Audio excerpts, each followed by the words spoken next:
Je me souviens encore précisément du moment où ces mots ont franchi ses lèvres. Pas ce soir, ni un autre soir.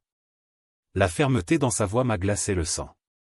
Nous étions mariés depuis 6 ans, et même si les choses n'étaient pas parfaites ces derniers temps, je n'avais jamais anticipé une déclaration aussi définitive sur notre vie intime. Cette soirée avait commencé comme tant d'autres. Je rentrais du travail, nous dînions en discutant de sujets anodins. Le dernier épisode de Astérisque 10% Astérisque à la télé, ou les embouteillages sur le périphérique avant de passer au salon, où elle faisait défiler son téléphone pendant que je regardais un match de foot à la télévision. Quand je me suis penché pour embrasser son cou, un geste qui la faisait sourire autrefois, elle s'est écartée vivement. « Ne fais pas ça », a-t-elle dit, sans même lever les yeux de son écran. « Je n'ai pas envie. »« Toi, tu n'as pas eu envie depuis des semaines », ai-je répondu, en essayant de masquer ma frustration. « Tout va bien ?» C'est alors qu'elle a posé son téléphone, m'a regardé droit dans les yeux et a prononcé ces mots dévastateurs. « Pas ce soir, ni un autre soir. » J'en ai fini avec cette partie de notre relation. Mon esprit a passé en revue une dizaine de réponses possibles, mais je suis resté muet, assis là. Comment répondre à la fin soudaine de l'intimité physique dans un mariage? Pas d'explication, pas de place pour la discussion, juste une décision unilatérale qui nous concernait tous les deux. « Qu'est-ce que tu veux dire exactement ?» ai-je enfin réussi à demander, en espérant avoir mal compris. « Exactement ce que j'ai dit. »« J'y pense depuis un moment », a-t-elle continué, d'une voix d'un calme déconcertant. « Je suis à l'aise avec notre vie commune, l'appartement, notre cercle d'amis, la stabilité, mais je ne suis plus intéressé par l'intimité physique. Tu peux l'accepter ou non. C'est ton choix. » Tandis qu'elle parlait, des souvenirs défilaient dans mon esprit. Les débuts passionnés de notre relation, le refroidissement progressif au cours de l'année écoulée, la fréquence croissante des excuses, la façon dont elle tressaillait à mon contact ces derniers temps. Tous les signes étaient là, mais je les avais ignorés, me trouvant des excuses et espérant que les choses s'amélioreraient d'elles-mêmes. « Y a-t-il quelqu'un d'autre ?» ai-je demandé aussitôt, regrettant immédiatement cette question cliché. Elle a même ri à ça. « Non, il n'y a personne. Je ne suis plus intéressé par quiconque de cette manière. Ce n'est pas toi spécifiquement. J'ai simplement dépassé cette phase de ma vie. Ça faisait presque plus mal.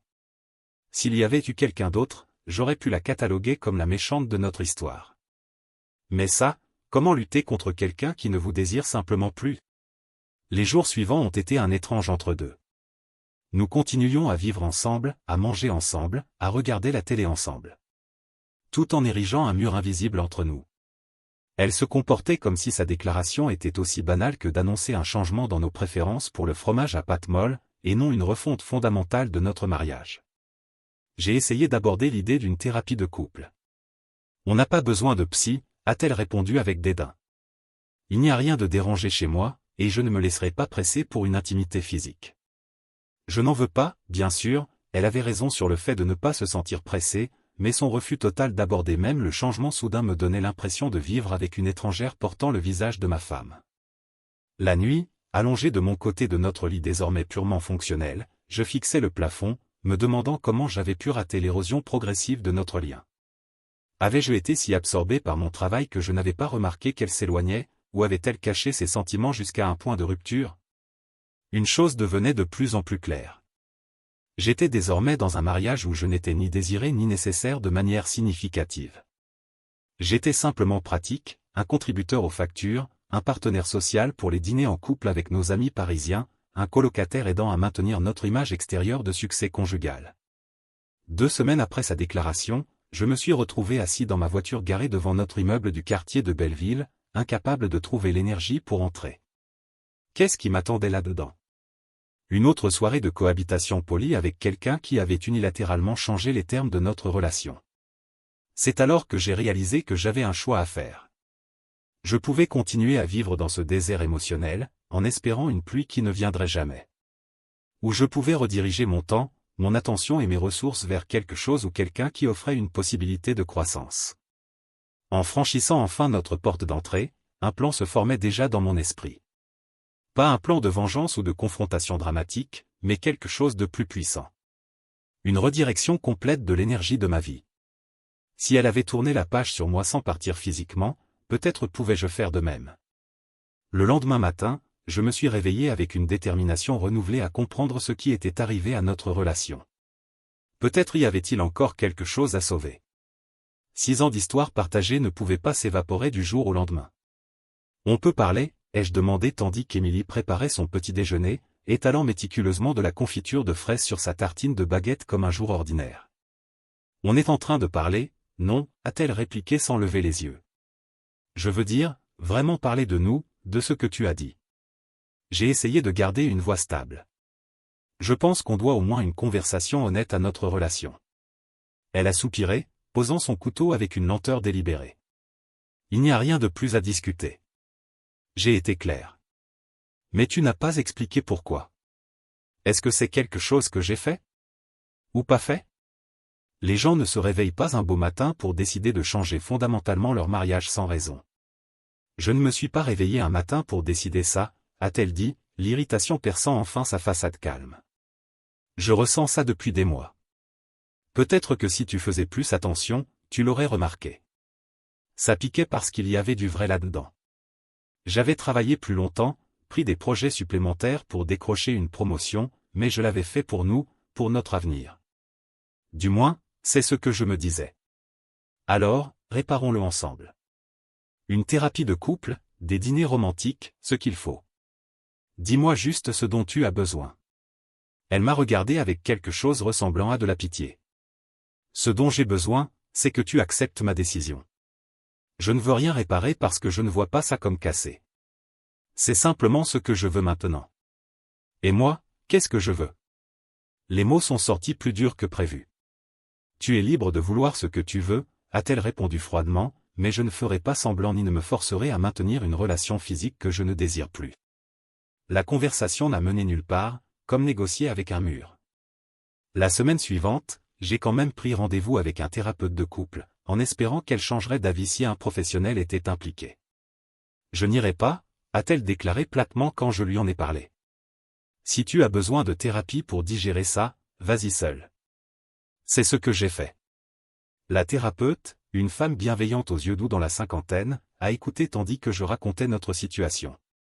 Votre femme a-t-elle vécu un traumatisme ou un changement majeur récemment, a-t-elle demandé. Rien d'évident, ai-je répondu. Son boulot est stable. Pas de deuil dans la famille, pas de problème de santé dont je sache. Parfois, ces décisions viennent d'expériences non traitées ou de changements psychologiques. Sans elle ici, je ne peux que vous aider à naviguer votre réponse à la situation. C'est là que ça m'a vraiment frappé. J'étais seul à essayer de réparer ce qui restait de notre mariage. Ma femme avait déjà tourné la page émotionnellement, restant seulement pour le confort et la commodité de notre vie commune. À la maison, les choses devenaient de plus en plus surréalistes. Nous dînions encore ensemble, sortions occasionnellement avec des amis qui ignoraient tout de notre situation, et maintenions toutes les apparences extérieures d'un couple fonctionnel. Mais il n'y avait plus de contact, plus d'affection, pas même l'intimité casuale des partenaires de longue date qui se frôlent en passant dans les couloirs étroits de notre appartement haussmannien. J'ai commencé à remarquer d'autres choses aussi. Elle n'initiait plus les conversations. Ses questions sur ma journée étaient plus laconiques. Ses réponses aux miennes minimales. Elle avait construit une vie parallèle à la mienne sous le même toit. Une vie où j'existais comme bruit de fond, un colocataire plutôt qu'un mari. Un soir, quand un ami a commenté à quel point nous formions un couple parfait lors d'un apéro improvisé, j'ai failli éclater de rire devant l'absurdité. Parfait. Nous étions des fantômes traversant la vie l'un de l'autre, maintenant une illusion soigneusement fabriquée. Cette nuit-là, éveillé à 2 heures du matin, j'ai affronté des vérités douloureuses. Je m'accrochais à quelque chose qui n'existait plus. La femme qui dormait paisiblement à mes côtés n'était plus celle qui me regardait autrefois avec amour et désir. Ou peut-être l'était-elle, et c'était simplement ses sentiments qui avaient changé. Plus important encore, j'ai réalisé que je laissais sa décision unilatérale définir ma propre valeur. Chaque jour passé à espérer un changement qui ne viendrait pas était un jour où je perdais le respect de moi-même. 3 mois dans cette nouvelle réalité, je l'ai regardée se préparer pour une soirée avec ses amis. Elle appliquait son maquillage avec soin, quelque chose qu'elle n'avait pas fait pour moi depuis une éternité. « Tu es jolie, ai-je dit, testant les os. »« Merci », a-t-elle répondu sans même me regarder. Cet échange simple a tout cristallisé. J'étais devenu invisible pour elle dans tous les sens qui comptaient. Tandis qu'elle partait pour sa soirée, je me suis assis seul dans notre salon, contemplant mes options. Je pouvais continuer cette demi-vie, me nourrissant de miettes d'interaction humaine basique. Je pouvais partir, abandonnant la structure confortable que nous avions bâtie, ou trouver une autre voie. L'idée m'est venue lentement au début, moins un plan qu'un instinct de survie. Si elle pouvait rediriger son énergie émotionnelle loin de moi tout en maintenant notre vie extérieure, peut-être pouvais-je faire de même. Pas par dépit ou vengeance, mais comme un acte nécessaire de préservation de soi. Le lendemain matin, je me suis réveillé avant elle et, pour la première fois depuis des mois, j'ai ressenti quelque chose ressemblant à de l'espoir. Je redirigerai mon temps, mon attention et mes ressources, non pas pour la reconquérir, mais pour me reclin. Ma redirection a commencé par de petits changements. J'ai réglé mon alarme à 5h30, une heure entière avant qu'elle ne se réveille. Ces heures matinales calmes sont vite devenues sacrées pour moi, un temps entièrement à moi. J'ai commencé par 20 minutes de méditation, quelque chose que j'avais toujours balayé comme impraticable dans mon emploi du temps chargé. À ma surprise, cette brève période de quiétude matinale a aidé à dégager mon esprit des pensées incessantes sur mon mariage en train de couler. Ensuite venaient les exercices physiques, rien de dramatique, juste des pompes, des abdos et un petit footing autour du parc des Buttes-Chaumont. Quand elle émergeait de la chambre, j'avais déjà pris ma douche, m'habillé et commencé ma journée avec un but. « Tu te lèves tôt ?» a-t-elle commenté le 3e jour, me trouvant en train de siroter un café et de lire à la table de la cuisine. Juste quelques changements, ai-je répondu nonchalamment, sans plus d'explication. Elle n'en a pas demandé. La 2e semaine, je me suis inscrit dans une salle de sport près de mon bureau dans le Marais. Au lieu de rentrer en trombe après le travail dans un environnement de plus en plus inconfortable, je passais 1 heure à m'entraîner. L'effort physique est devenu une forme de thérapie.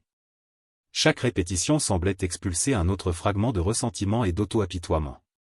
J'ai aussi renoué avec de vieux amis négligés pendant mon mariage. Rien de spectaculaire, juste des déjeuners décontractés et des verres après le boulot. J'ai veillé à ne pas mentionner ma situation conjugale.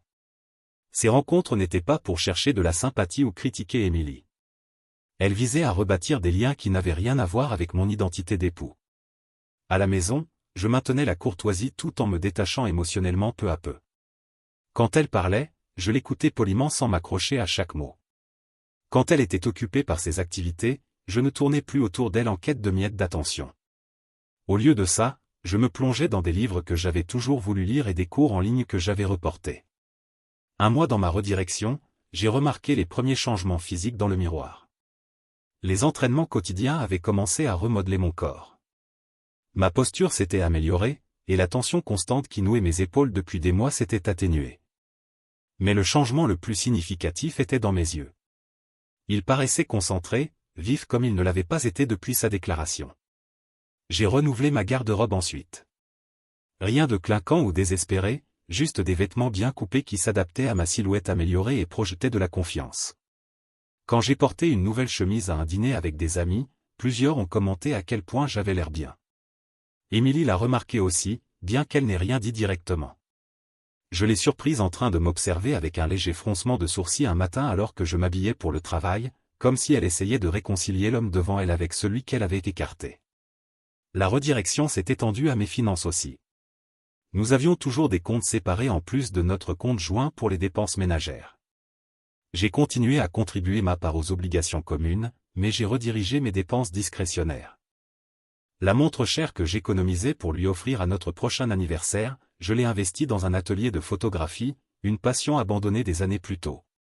La photographie m'a sorti le week-end, randonnant pour capturer des paysages à l'aube quand la lumière était parfaite, comme le long de la Seine au lever du soleil. Ces escapades solitaires sont devenues une autre forme de méditation. Derrière l'objectif, encadrant chaque cliché, j'atteignais un état de flow qui me faisait tout oublier. J'ai commencé à poster mon travail en ligne, me connectant avec d'autres photographes et bâtissant un petit réseau qui appréciait mon sens de la composition. « Où vas-tu si tôt le samedi matin ?» a-t-elle demandé après plusieurs semaines de ma nouvelle routine. « Faire de la photo ?» ai-je répondu simplement. « Depuis quand t'intéresses-tu à la photo ?» J'ai toujours aimé ça. Je n'avais juste pas le temps de m'y consacrer jusqu'à maintenant. Son expression suggérait qu'elle voulait en savoir plus, mais ne savait pas comment, ou peut-être ne voulait pas montrer trop d'intérêt pour ma vie après s'être si délibérément retirée de la sienne.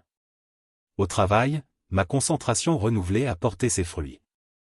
J'abordais les projets avec une clarté et une assurance absentes pendant les mois de tourment conjugal. Mon patron a remarqué le changement. Quoi que tu fasses, continue, m'a-t-il dit après que j'ai présenté avec succès une stratégie client innovante. Tu es en feu ces temps-ci. Le compliment comptait plus qu'il n'aurait dû. Après des mois à me sentir indésirable à la maison, la reconnaissance professionnelle comblait une partie du vide, pas complètement, mais assez pour avancer. Alors que le 3e mois de ma redirection approchait, j'ai réalisé que je dormais mieux, que j'avais l'air mieux et que je performais mieux dans presque tous les aspects de ma vie sauf notre mariage, qui restait une coquille de formalité et d'existence parallèle. L'ironie ne m'échappait pas. En retirant son affection, Émilie m'avait involontairement poussé vers une version plus forte de moi-même. Un soir, alors que je me préparais à partir pour une rencontre photo, elle a posé une question inattendue. « Tu vois quelqu'un d'autre ?» J'ai marqué une pause près de la porte, sac caméra à l'épaule. « Non, ai-je répondu honnêtement. »« Pourquoi demandes-tu ça ?»« Tu as changé, a-t-elle dit, sa voix portant une note que je ne pouvais identifier. « Tu n'es presque jamais à la maison. » L'hypocrisie de son inquiétude m'a presque fait rire. Je redirigeais juste mon temps et mon énergie vers des choses qui me comblent, ai-je répondu en utilisant son approche clinique. « N'est-ce pas ce que tu fais depuis des mois ?» Elle n'a eu aucune réponse à ça, et je suis parti sans en attendre une. Tandis que je conduisais pour rejoindre mes nouveaux amis photographes, j'ai réalisé que quelque chose de fondamental avait basculé. Pour la première fois depuis sa déclaration, je n'espérais plus désespérément qu'elle change d'avis. J'étais trop occupé à créer une vie qui ne tournait plus autour de son approbation ou de son affection. 4 mois dans ma redirection, les changements n'étaient plus seulement visibles pour moi. Ils étaient évidents pour tout le monde. Mon patron m'a convoqué dans son bureau un mercredi matin avec une nouvelle qui aurait autrefois été le clou de mon année. « On te promut au poste de manager senior », a-t-il annoncé. « Tes performances ces derniers mois ont été exemplaires. Quoi que tu fasses dans ta vie perso, ça marche pro. » Je l'ai remercié sincèrement, sachant que mon succès récent venait de canaliser toute mon énergie au travail plutôt que de la gaspiller dans une situation désespérée à la maison. La hausse substantielle qui accompagnait la promotion ouvrait de nouvelles possibilités que je n'avais pas envisagées avant. Ce soir-là, quand j'ai partagé la nouvelle avec Émilie autour d'un dîner du fromage et du vin rouge, comme au bon vieux temps, sa réaction était puzzling. « C'est super », a-t-elle dit, puis a hésité. « Donc, ça voudra dire encore plus d'heures. » « Peut-être », ai-je répondu, en étudiant son visage. « Ça importe ?» Elle a remué sa nourriture dans son assiette. « Bien sûr que ça importe. On se voit déjà si peu. » L'ironie était frappante. « Je ne pensais pas que ça te dérangeait, vu notre arrangement. »« Notre arrangement ne veut pas dire que je veux vivre avec un parfait étranger, a-t-elle rétorqué. J'ai posé ma fourchette avec soin. « Intéressant. Je vis avec une étrangère depuis que tu as décidé unilatéralement de changer notre mariage. Maintenant que j'adapte, ça devient soudain un problème. » Elle n'a eu aucune réponse, et nous avons fini le dîner en silence. Plus tard, j'ai transféré la moitié de ma prime de promotion sur notre compte joint pour les dépenses ménagères et investi le reste dans un portefeuille recommandé par mon nouveau conseiller financier. Mon argent travaillait maintenant pour mon avenir, un avenir que j'imaginais de plus en plus sans elle. Ma transformation physique continuait aussi. Le gérant de la salle m'a abordé après une séance particulièrement intense. « Tu as déjà pensé à concourir ?» a-t-il demandé. J'ai ri, pensant qu'il plaisantait, mais il était sérieux. « Il y a un concours amateur de fitness qui approche. Rien de majeur, mais des gars qui s'entraînent moitié moins que toi s'inscrivent. T'as la discipline et le physique. 6 mois plus tôt, j'aurais balayé l'idée. Maintenant, je demandais des détails et m'inscrivais le jour même. Le concours donnait un nouveau but à mes entraînements, des objectifs spécifiques au-delà d'échapper à ma situation domestique. Mon partenaire d'entraînement, un gars divorcé nommé Antoine, est devenu une sorte de confident. Après des semaines à s'entraîner ensemble, j'ai enfin partagé une version édulcorée de ma situation. « Donc, elle a juste opté hors de cette partie de votre mariage ?» a-t-il demandé, incrédule. « À peu près. Et tu restes là parce que... » C'était une question légitime, que j'avais évitée. L'inertie, je suppose. Et l'espoir que les choses changent, même si ça s'estompe vite. Antoine a secoué la tête. « Mec, la vie est trop courte. Mon ex et moi, on s'est battus comme des chiffonniers, mais au moins on tenait assez à se battre. Ce que tu décris, c'est pas un mariage. C'est une colocation avec des étapes en plus. Sa franchise était rafraîchissante. La plupart des gens offraient des platitudes sur traverser les crises, sans comprendre que mon mariage n'avait pas heurté une crise. Il s'était transformé fondamentalement en autre chose. Mon hobby photo évoluait en quelque chose de plus substantiel. Un galeriste local a vu mon travail en ligne et m'a invité à contribuer à une expo collective dans une petite galerie du quartier latin. Voir mes photos imprimées professionnellement et exposées était surréaliste, un rappel tangible de combien les choses avaient changé en quelques mois. J'ai invité plusieurs amis à la soirée d'ouverture, en omettant délibérément d'en parler à Émilie. J'ai donc été surpris quand elle s'est pointée, un peu détonnante parmi la foule artie. « C'est vraiment bien », a-t-elle dit, plantée devant un de mes paysages d'aube sur la Seine. « Je n'avais pas idée que tu étais si talentueux. » « Il y a beaucoup de choses sur moi que tu ne connais plus, ai-je répondu, sans méchanceté, ou peut-être n'as-tu jamais connu. Une femme de la galerie s'est approchée de nous. « Votre mari a un œil exceptionnel », a-t-elle dit à Émilie. « On a déjà vendu 3 de ses pièces ce soir. » Les yeux d'Émilie se sont légèrement écarquillés. « C'est formidable », a-t-elle bredouillé, bien que son expression trahisse plus de confusion que de fierté. Plus tard, alors que nous rentrions en voiture séparée, j'étais venu directement du boulot, j'ai réfléchi à sa présence à la galerie. Était-ce un intérêt sincère pour ma nouvelle passion, ou juste la surprise que j'ai développé une vie qui ne tournait plus autour d'elle? À la maison, nos interactions avaient évolué vers un détachement cordial.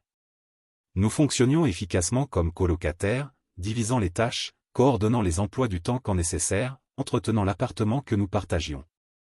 Mais le lien émotionnel qui fait un mariage avait disparu, et je ne pleurais plus son absence aussi vivement.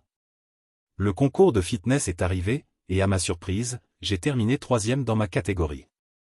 Monter sur ce petit podium avec une médaille m'a donné une validation étrange. Pas parce que j'avais besoin d'approbation extérieure, mais parce que ça marquait combien j'avais avancé depuis l'homme dévasté assis muet dans notre salon des mois plus tôt. Plusieurs femmes m'ont abordé après l'événement, certaines franchement coquines. J'ai été poli mais distant, pas prêt à compliquer davantage ma vie. Pourtant, leur attention me rappelait quelque chose que j'avais presque oublié, j'étais désirable, digne d'affection, capable d'attirer un intérêt sincère. Cette nuit-là, en rangeant ma médaille dans un tiroir, Émilie est passée à la porte de la chambre. « Félicitations », a-t-elle dit, s'attardant dans l'encadrement. « J'ai vu les photos que ton ami a postées en ligne. »« Merci », ai-je répondu, en fermant le tiroir. Elle a hésité, puis demandé, « Tu es heureux avec tous ces changements ?» J'ai considéré la question avec soin. Je suis plus heureux qu'avant, quand j'essayais de comprendre pourquoi ma femme avait soudain décidé que je ne valais plus un toucher. Donc, oui, relativement, je suis heureux. Elle a légèrement tressailli à ma franchise. Ce n'est pas juste. Rien de tout ça n'a été juste, ai-je contre-attaqué. Mais on fait avec ce qu'on a. Tu as redirigé ton énergie loin de moi. Je redirigeais vers une meilleure version de moi-même. Tandis qu'elle s'éloignait sans plus commenter, j'ai réalisé que nous approchions d'un carrefour. Ma redirection était devenue plus qu'un mécanisme de coping. C'était un nouveau chemin, qui pourrait ultimement mener loin d'elle complètement. Le moment pivotal est survenu lors d'un séminaire d'entreprise, 6 mois dans ma redirection.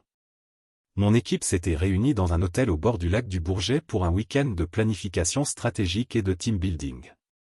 Après une journée productive de réunions, nous nous détendions autour d'un feu de camp, partageant des histoires et des verres sous les étoiles. Ma collègue Sophie, qui avait rejoint le département marketing 3 mois plus tôt, s'est assise à côté de moi. Tu sais, quand j'ai commencé, tout le monde m'a dit à quel point j'avais de la chance de bosser avec toi, a-t-elle dit, sa voix assez basse pour que moi seul entende. Vraiment? Pourquoi, ai-je demandé, curieux. Ils ont dit que tu avais complètement transformé les performances du département. Mais ils ont aussi mentionné combien tu avais changé personnellement ces derniers mois. Elle a hésité, puis ajouté, ils disaient que tu étais renfermé, presque triste avant. Ça ne colle pas avec la personne que j'ai connue. J'ai fixé les flammes, considérant comment répondre. Disons que j'ai traversé des défis perso et décidé de me concentrer sur ce que je pouvais contrôler plutôt que sur ce que je ne pouvais pas, elle a hoché la tête pensivement. Eh bien, quoi que tu aies fait, ça a marché. Tu sembles complètement dans ton élément maintenant. Notre conversation s'est prolongée dans la soirée, et je me suis surpris à me détendre d'une façon que je n'avais pas eue avec quiconque depuis longtemps. Sophie était intelligente et perspicace, avec un humour vif qui me désarçonnait à répétition. Nous avons découvert des intérêts communs pour la photo et la rando, et elle semblait vraiment impressionnée quand je lui ai montré certains de mes récents travaux sur mon téléphone. « Tu as un vrai talent », a-t-elle dit, se penchant pour swiper la galerie. « Ça devrait être publié. » La chaleur de son épaule contre la mienne a envoyé une décharge inattendue dans mon système, un rappel brutal de combien de temps s'était écoulé depuis mon dernier contact physique, même casual. J'ai soigneusement décalé mon corps, mal à l'aise avec ma réaction. Plus tard, alors que le groupe se dispersait vers les chalets, Sophie a marché à mes côtés sur le sentier. Certains d'entre nous prévoient une rando au lever du soleil demain avant les réunions, a-t-elle mentionné. Tu devrais venir. Lumière parfaite pour tes paysages. J'ai accepté, et le lendemain matin, je me suis retrouvé au sommet d'une crête avec Sophie et 2 autres collègues tandis que le soleil peignait le ciel en orange et rose brillant. J'ai pris des dizaines de photos, mais mon objectif revenait sans cesse au profil de Sophie sur ce fond dramatique. Quand je suis rentré dimanche soir, Émilie était dans la cuisine en train de préparer le dîner, quelque chose qu'elle n'avait pas fait pour nous depuis des mois. « Comment s'est passé le séminaire ?» a-t-elle demandé, son ton inhabituellement attentif.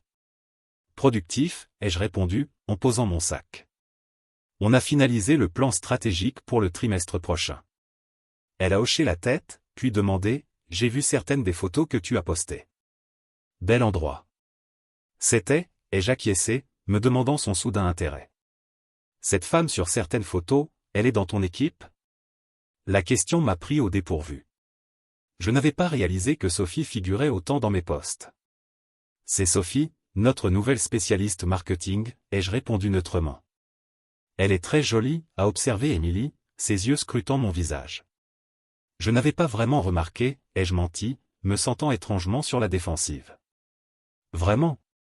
Son incrédulité était évidente. Tu as pris une douzaine de photos avec elle dedans. J'ai choisi mes mots suivants avec soin. Elle se trouvait dans le cadre pendant nos activités de groupe.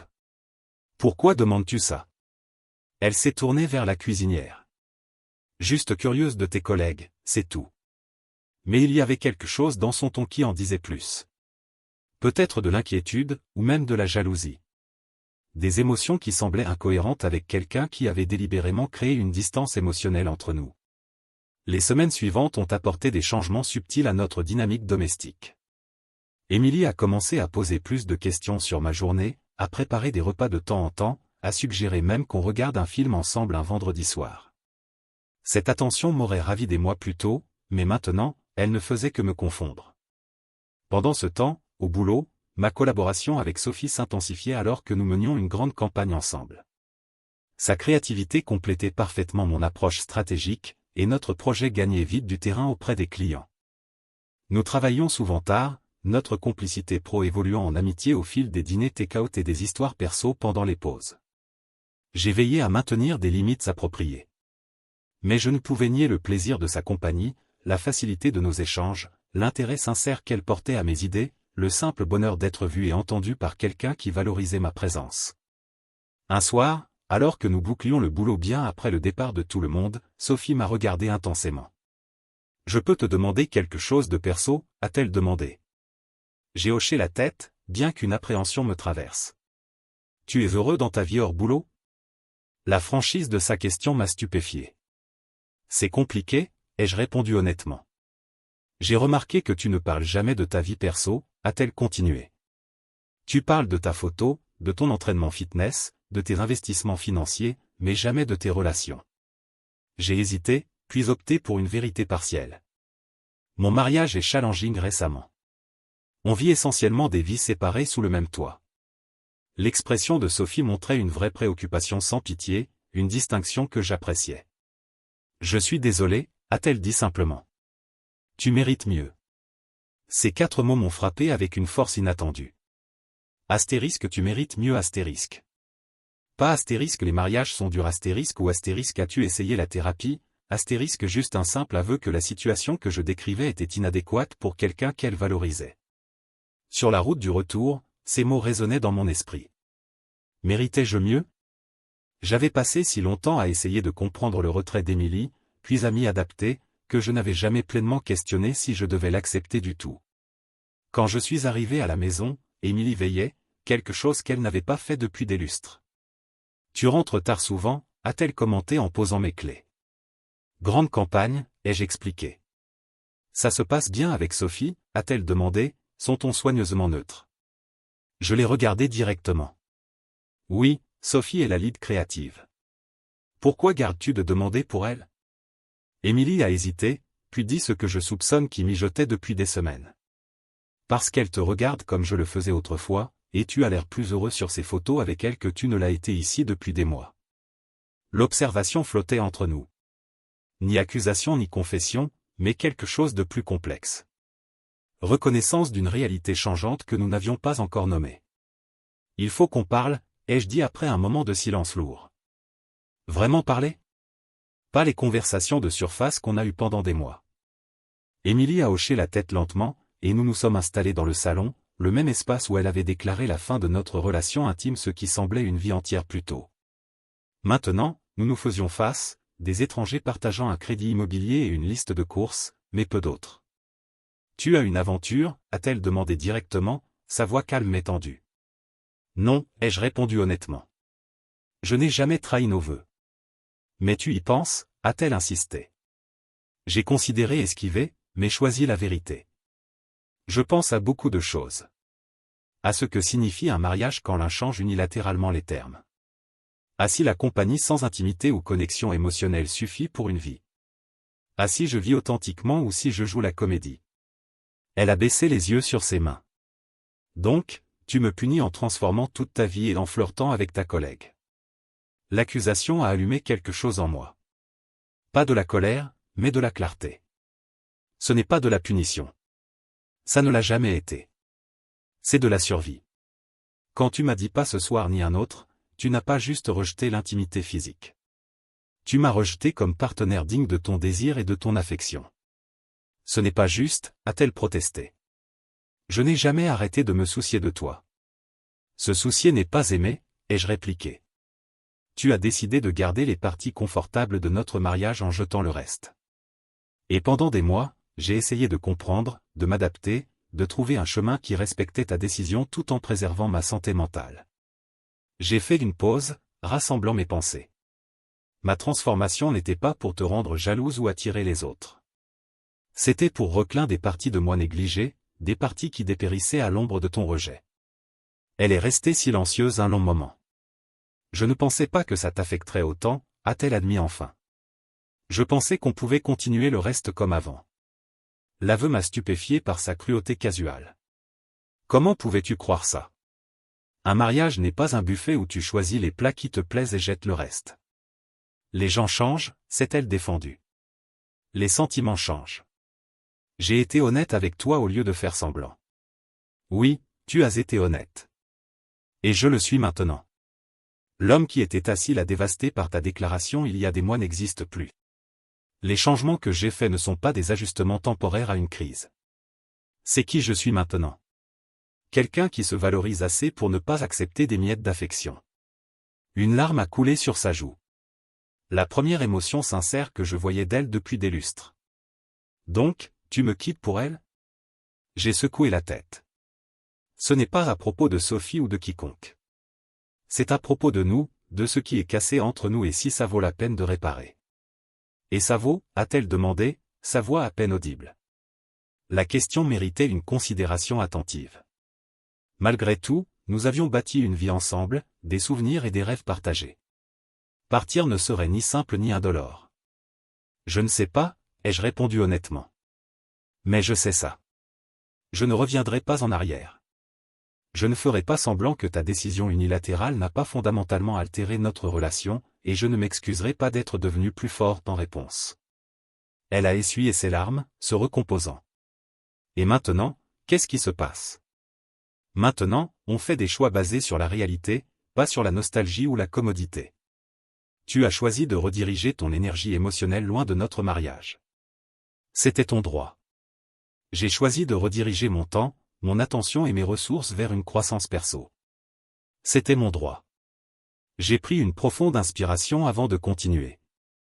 Et maintenant, on doit tous les deux décider s'il reste quelque chose entre nous qui vaille la peine d'être sauvé, ou si on est fondamentalement incompatibles. Et si je veux essayer, a-t-elle demandé, une note d'espoir dans la voix qui m'a surpris. Alors, ça commence par comprendre qu'on ne peut pas reculer. Pas de retour à comment c'était avant ta déclaration. Et pas de maintien de ce demi-mariage qu'on vit. Si on avance ensemble, ça doit être vers quelque chose de nouveau qui reconnaît et respecte qui on est tous les deux devenus. Elle a hoché la tête lentement. Et si je ne peux pas te donner ce dont tu as besoin? La question était honnête, peut-être la plus honnête depuis des mois, et méritait une réponse tout aussi sincère. Alors on se sépare, en espérant avec gentillesse et respect pour ce qu'on a représenté l'un pour l'autre. On a parlé des heures cette nuit-là, pelant les couches de ressentiment et de malentendus. Elle a révélé des luttes avec son image de soi qui avaient contribué à son retrait. J'ai admis combien son rejet avait blessé mon sens de la valeur et du désirabilité. Il n'y a pas eu de résolution simple ou de réconciliation dramatique, juste deux personnes reconnaissant enfin le gouffre entre elles et se demandant s'il pouvait être comblé. À l'aube, on a pris une décision qui semblait à la fois douloureuse et nécessaire. Une séparation à l'essai, pas comme prélude au divorce, mais comme espace pour évaluer ce qu'on voulait vraiment individuellement avant de décider ce qu'on pouvait s'offrir mutuellement. J'ai emménagé dans un appartement meublé le week-end suivant. Aménager mon nouvel espace m'a donné une libération étrange. Ranger les choses selon mes préférences seules, créer un environnement qui reflétait la personne que j'étais devenue plutôt que la relation que j'avais perdue. 2 semaines dans notre séparation, j'ai reçu un texto d'Émilie me demandant de se voir pour un café. On a choisi un endroit neutre, ni notre ancien appartement ni mon nouveau chez moi, mais une brasserie tranquille à mi-chemin, près de la place de la Bastille. Elle avait l'air différente d'une certaine façon. Pas changée dramatiquement comme je l'avais été avec ma transformation physique, mais plus présente, plus engagée avec son entourage. J'ai beaucoup réfléchi, a-t-elle commencé après nos saluts gênés, à ce que tu as dit sur le changement unilatéral de notre mariage. J'ai hoché la tête, attendant qu'elle continue. Tu avais raison, a-t-elle admis. J'ai pris une décision qui nous concernait tous les deux sans vraiment considérer ce que ça signifierait pour toi. Ce n'était ni juste ni respectueux. L'aveu comptait, bien qu'il n'ait peut-être pas autant d'impact qu'il en aurait eu des mois plus tôt. Merci de le reconnaître, ai-je répondu simplement. J'ai aussi réalisé autre chose, a-t-elle continué. Te voir devenir cette nouvelle personne, confiante, focalisée, épanouie, m'a fait voir combien j'avais stagné, pas juste dans notre relation, mais dans ma vie en général. Elle a entouré sa tasse de café des 2 mains. La vérité, c'est que j'étais jalouse. Pas de Sophie ou d'une autre, mais de ta transformation elle-même. Tu as trouvé un but et une passion pendant que je n'existais que. Son honnêteté m'a désarmé. Qu'est-ce que ça signifie pour nous? Elle m'a fixé steadily. Je ne sais pas encore, mais je commence une thérapie et j'essaie de trouver mes propres redirections. Que ça nous ramène ensemble ou vers des chemins séparés, j'avais besoin que tu saches que tu as inspiré ce changement. Tandis qu'on se séparait après 1 heure de la conversation la plus sincère qu'on ait eue depuis plus d'1 an, j'ai réalisé que ma redirection avait bouclé la boucle. Ce qui avait commencé comme une tentative désespérée de survivre à un abandon émotionnel était devenu un voyage d'autodécouverte authentique. Un voyage qui se poursuivait, quelle que soit l'issue de mon mariage. Je suis reparti vers ma voiture, me sentant ni triomphant ni vaincu, mais quelque chose de plus précieux, en paix avec la personne que j'étais devenue à travers l'adversité. Quoi qu'il arrive ensuite, je l'affronterai non comme quelqu'un cherchant l'approbation ou la connexion des autres, mais comme quelqu'un qui avait redécouvert sa propre valeur. Notre histoire touche à sa fin. Si vous êtes allé jusqu'ici, que diriez-vous de vous abonner à notre chaîne? Ça nous aide énormément. J'ai sélectionné 2 autres vidéos pour vous que je suis sûr que vous apprécierez. N'hésitez pas à cliquer dessus. Je vous attends dans la prochaine histoire. À bientôt.